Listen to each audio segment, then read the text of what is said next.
जिल्ह्यातील दोडामार्ग आणि तिलारी परिसरातून एक महत्त्वाची आणि आनंददायी बातमी समोर येत आहे। डोंगर रांगांमध्ये वाघिणीसह तिच्या बछड्यांच्या पाऊलखुणा स्पष्टपणे आढळून आल्या असून या भागात वाघांचे नियमित वास्तव्य असल्याचे संकेत मिळाले आहेत। दोडामार्ग तालुक्यातील डोंगर पट्ट्यात वाघिणी आणि तिच्या बछड्यांच्या पाऊलखुणांची नोंद झाली आहे।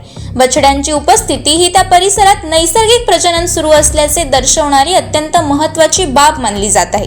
त्यामुळे या जंगल पट्ट्याचे पर्यावरणीय महत्त्व अधिक अधोरेखित झाले आहे।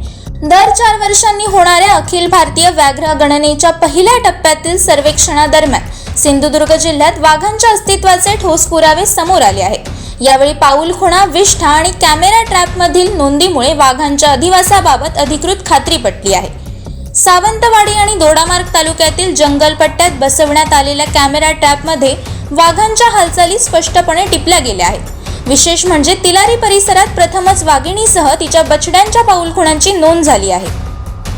वन विभागाने संबंधित भागात गस्त वाढवली असून सिंधुदुर्ग आणि तिलारी परिसरात शेकडो कॅमेरे तैनात करण्यात आले आहेत। 2014 पासून या भागात सातत्याने वाघांच्या अस्तित्वाचे संकेत मिळत असल्याने हा जंगलपट्टा संवेदनशील आणि महत्त्वाचा मानला जात आहे। वन विभागाकडून वाघांच्या संरक्षणासाठी विविध उपाययोजना राबविण्यात येत असून मानव व वन्यजीव संघर्ष टाळण्यासाठी जनजागृती आणि सतर्कता वाढवली जात आहे। सिंधुदुर्ग जिल्ह्यासाठी ही पर्यावरणीय दृष्टीने अत्यंत सकारात्मक आणि अभिमानास्पद बाब मानली जात आहे। कोकण संवादच्या ताज्या घडामोडींसाठी चॅनलला सबस्क्राईब करा आणि बेल आयकॉनला क्लिक करा।